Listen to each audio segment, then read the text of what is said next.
Hi, I am Jess. I'm the manager of the Health Promotion Department here at CFP Borden. And today, as part of our Masterclass series, I am spending some time with Chris from SISIP to find out a little bit more about what they do and how they can help our military community.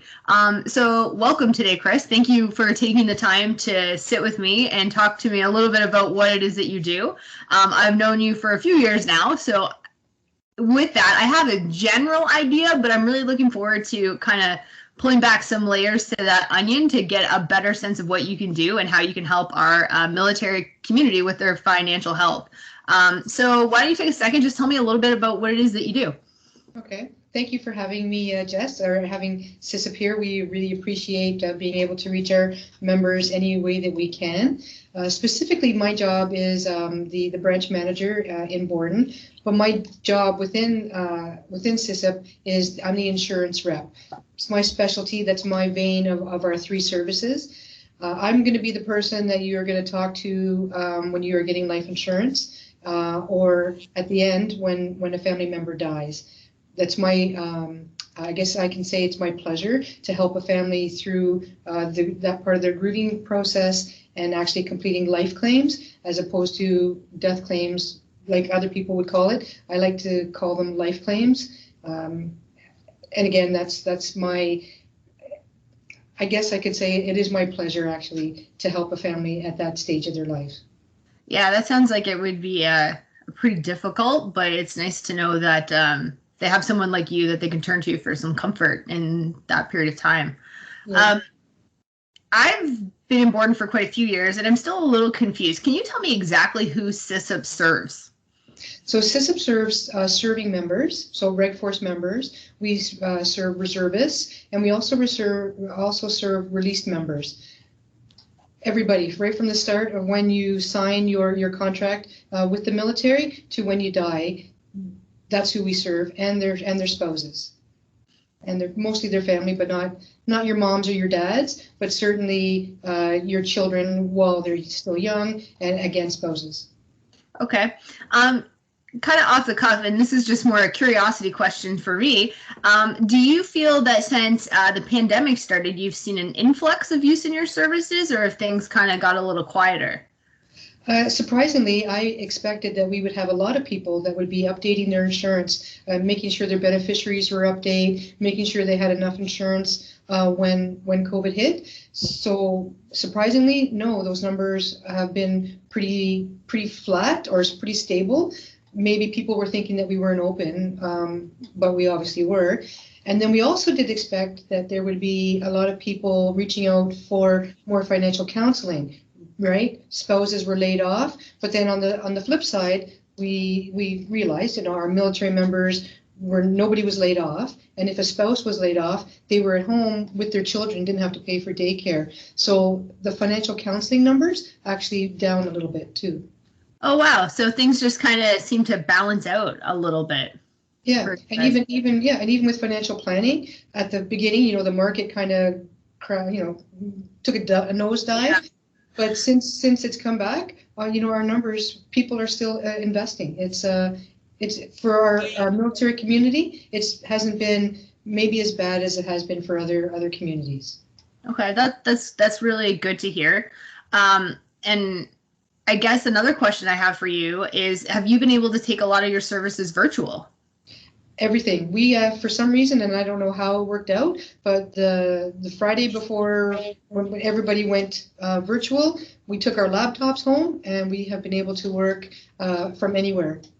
We didn't close our doors or business not one day for our members. We actually are an essential service, so we do have to, for the military, so we did have to stay open, but it worked out actually almost seamlessly. I mean, obviously we had our bugs and stuff, but virtual, phone, in person, we were able to do all during COVID. Yeah, and I just noticed you called yourself an essential service, which I absolutely agree with. How important is your financial health to your overall well-being? It's huge. We know just from life ourselves how what in a family what it's like if you have financial burdens, right? If you owe money, people fight about that kind of stuff. We need to make sure that our members, because of what they do, because they could be called out tomorrow to take care of a natural disaster or be deployed, their finances need to be in order, right? You need to know that when you go to do that, when you're when they're taking care of their calling and taking care of you and me, that the family that is left behind is taken care of. So it's huge. Financial security for our members is huge. Finances are a number one stressor. And I know when we talk a lot about stresses in some of our courses, we always come to you guys as a resource for people. So I hope they are actually like heeding that and using the services that you offer. Now, with that said, can you tell us a little bit about what types of services you offer our serving members as well as their families?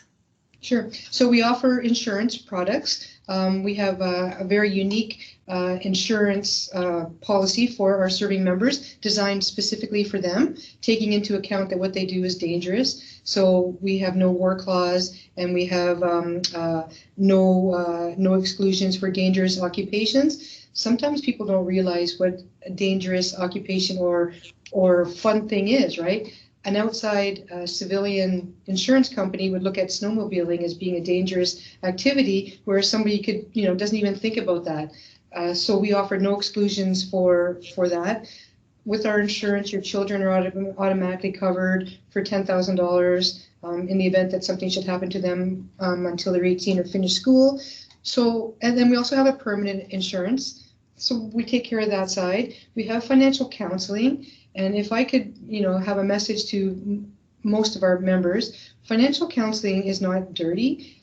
In past years, it's always been considered, if you need help with your finances, that there's something wrong with you, right? You don't want people to know they're ashamed. There's nothing wrong with needing a little bit of guidance. If you have a little bit of trouble, life happens. It happens to all of us. I know it's happened to me. All of a sudden, you need new shingles for your roof, or, expenses come up, and with our military members, life happens. So there's absolutely no shame in needing a little bit of help, getting a budget or getting your finances in order, or even having somebody to go to bat for you, to call, a collection agency for you if you're having trouble that way. And the third thing that we do is financial planning. And I've been in this job for quite a few years, and I'm still amazed at the number of people that do not realize that we do investing for our members. Mutual funds, seg funds, and all of our services are free. We don't offer any fee other than having to pay for a premium for life insurance. But other than that, everything we do is free to our members. Oh, that's amazing news. So just so I'm clear, being a civilian who works on base, I cannot access your services, but you are open to both serving members and members that are retired and all of that type of population. Yes, but as a member, you are entitled to our CAF savings plan. We can set that up for you as an MPF employee or a CFMWS employee, where you can actually have a payroll deduction for TFSAs or RSPs. Oh, that's good to know. I might actually talk to you about that offline. Yes. And get some more information on that there. Amazing. Thanks for sharing that piece of it. So I know I've got life insurance, and it confused me a lot going through all of it. And I've gone through the process a couple of times. What are some of the most important features of your life insurance plans that you offer? I know you mentioned really like the no clause type thing. Is there anything else that you would say that is a draw for coming to you versus another organization or company? So our life insurance pays, and I can say that with 100% guarantee that our life insurance pays. Our only exclusion for not paying out a claim would be if a member were to commit suicide in the first year of having insurance. Outside on a city street, that would be over 2 years for that same clause. We throw in for free your children, all of your children, until they're 18 or finish school. We also have what's called a terminal illness clause in there. So, for example, you are diagnosed with a terminal illness and you're in the last year of your life, you can access up to $50,000 of that life insurance to use however you want. Okay, wow. That is a big benefit. Yeah. Okay, that's really good to know. Talk to me a little bit about beneficiaries. I know, like, as our lives change and different things happen, and maybe we have kids or they get older, or we change partners or go through divorces and those types of things. It's important to update that type of information. Like, can you explain to our listeners or our viewers why that stuff is so important? Because life does happen, and sometimes we forget that we need to update that information. So, for example, it was probably the first life claim I did. The member had not updated his beneficiary, and his life claim went to his ex-wife. And it's hard. I mean, not that it's, it's difficult to have to tell a family that there's no money there for them, but it does happen. When we have our members, when they first join, they're not married, a lot of them, their mom and their dad is the beneficiary. And the thing about a beneficiary is we don't have a say on where this money goes. So you say that the money is to be left to your mom and your dad. Meanwhile, you have a wife and 3 kids and you've never updated it. That money's going to go to your mom and dad. We don't get to say, no, it should go to somebody else. So it's very important. Another thing about a beneficiary is you need to have a contingent. I always strongly suggest that you have a contingent, and that's if something was to happen. So, Jess, if you were my beneficiary, for example, and you and I were to die together, I would want that money to be left to somebody, because it would avoid going to my estate. It would avoid the will, probate, and it wouldn't be taxed. We work hard for our money. Revenue Canada really doesn't need to have any more of it if they don't need to. But on top of that, again, you're taking care of the people that you love, right? So it's very, very important whenever there's a life change, or sometimes, you have 2 kids, and it's kind of like, I don't know if you remember when you were growing up, the first baby that people have, they take tons of pictures. By the time the 3rd child comes around, people aren't taking pictures of their babies anymore, right? Because they're done. We've done all that. And it's kind of like that with their beneficiaries, right? You have your first 2 kids, they're left as your contingent beneficiaries. You have that child 2-3 years later, and you forget to add them as your beneficiaries. Yep. Yeah. So it's almost like that medical check-in you need to do every year, right? Yeah. Yeah, every life change. You get a promotion, maybe you need to have more money, you've accumulated more debt, maybe you need to increase your life insurance, or vice versa. Now I own my house, I don't have a mortgage anymore, maybe I need to have less coverage, and we're always going to do what's best for our member. We're not going to tell them that, yes, you have to keep this much, or you want to have X amount. It's always whatever is right for the member. Okay. Yeah, no, that's a very good reminder for all of us to update a lot of that stuff, right? Yeah. Yeah, no, for sure. Tara, can we talk a little bit about financial counseling for a bit? I know you mentioned earlier when we were having this conversation about negative stigma. Yeah. And I think you're right in that. I think the assumption is that we should all be able to manage our finances. And you made a good point in the last thing you said about how people are really young when they start their careers with the forces. And typically, and hopefully, it's a long career, right? So with that negative stigma, a lot of people try to maybe avoid getting help before they absolutely have to. Do you find that's the case too? Do you find in your job sometimes you get people when they are at like their worst state for their financial planning? Yeah, so people tend to put it off because there is that stigma, right? And nobody wants their chain of command to know that they're having a little bit of trouble financially, because they're always afraid, right, that there's going to be some and there could be. I'm not going to lie. I mean, if you have bad credit or your finances are in bad order, you can not be deployed. And if you want to go on that deployment, that's your goal, that can hold you back. So we always try our best to get people when they're younger. We talk about the benefit of starting saving money so that you have that emergency fund if you need it for when you need it, so you don't get into that bad cycle. Avoid payday loans, those kinds of places as much as you can. We have tools and strategies that we can help out our members. Sometimes it's just a matter of sitting down with somebody and actually really being honest and taking a look at your bank statements. How often do I go to Tim Hortons? Do I go to McDonald's? Where am I wasting money that I don't need to, right? that large double, $2, 3 times a day, $6 a day, 5 days a week, $30, right? Over a month, it adds up when you should be, right? Because we decide where we spend our money and we need to invest in ourselves. So meeting with a counselor earlier on in life is going to help somebody to avoid that. On the flip side, all of our services, all of our financial counseling, it's confidential and it's free. We are not allowed to, for lack of better words, snitch. So if somebody was to come to us, right, and say, I need to have a counselor. It's funny you say that, because that was going to be my next question, is how responsive are you to the chain of command? Yeah, so we are not allowed to go to the chain of command. I could not say, Jess came in and saw me and she's having this much kind of trouble or whatever. I'm not allowed. The only time we are ever allowed to share that information is if you give us permission. Okay.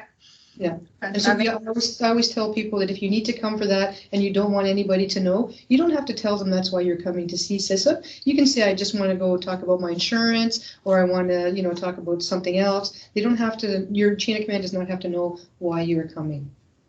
That's really good to know. Do you do any generic financial planning classes, or do you do briefings, I guess maybe pre-COVID, 2 different units or anything like that? Do they bring you in for professional development days?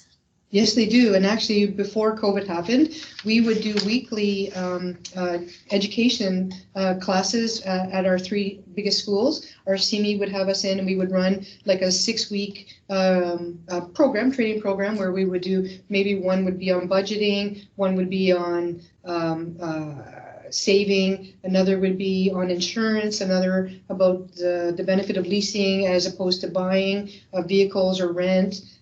And we offered that at CFLTC. So we were in those places, and we had noticed over time that people our younger members were requiring less help financially because of these courses that we were offering. That's awesome. It's more of that preventative approach to things, right? Which is amazing. Yeah. Okay. And let's think about it. You're 21 years old. You're, a first-year private or even a third-year private. You're making a nice chunk of money, and you have that car company that's, got this big shiny $70,000 truck that they're flashing in front of you, and you're thinking, oh, I can afford it. In the long run, you probably can't. Maybe right then you can, because we know that life is going to happen, and you're going to be invested with that flashy car, truck, whatever, for 7 years, and then you're going to have a buyout at the end of it. So if we can get that message to people earlier, we're very grateful if we can. Yeah, no, that sounds awesome. That's a little bit about what we're trying to do here today too, is get some of your messages out there to help our clients with their financial health. Now, this is a different kind of question, and this is more from my mind, just as we're talking, it kind of popped up a bit. But if I was trying to choose like a car loan or a credit card, and I brought options, like I do understand it's not like you are a bank and you're not necessarily selling their types of products, but would you be able to assist me with some of those things? So the financial counselor absolutely would be able to help you work out a budget or work out the best plan for what kind of a vehicle you could buy, as opposed for picking out a credit card or an actual car or what is best. We're really not allowed to do that, right? That's maybe because we're not allowed to, right, promote anybody one way or another. But if somebody wanted an opinion, yes. And is it a good idea to have a credit card? Yes, if you're going to pay it off, because it's going to give you a better credit, right? You buy something, you pay it off, you build credit, and when you're young, we also get into that little kind of a mess where we need to build credit so that we can get loans, we can buy cars, we can buy houses. So there is nice, safer ways to go about doing that.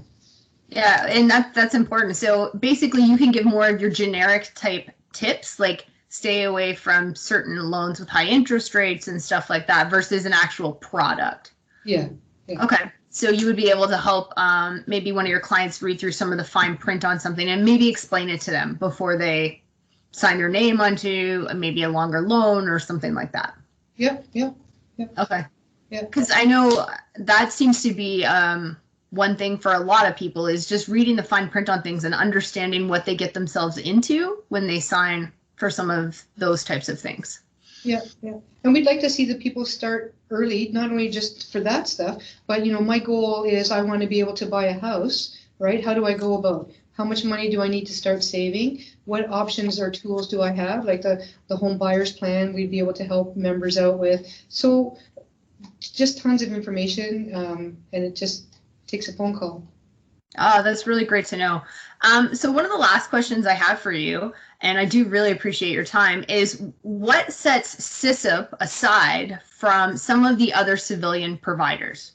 Okay, so first of all, every person that works at SISIP is a salaried employee. We make no money on products that we sell. So there's no commissions, there's nothing extra in it for us. We are allowed to be unbiased. So if you come to me and you want to discuss decreasing your insurance, there's nothing in it for me to say, no, you can't, right? There's no money in it for me. So right away, can we get rid of this little part? No, but I think that's really important to know, Chris. And I honestly start a lot of my presentations like that, especially with nutrition. Like, you need to know that I make no more or no less based off of what I'm telling you here today. So I actually believe in the messages that I am pushing. Yeah, and because our only member is the military, like there's nowhere else that we're going for money.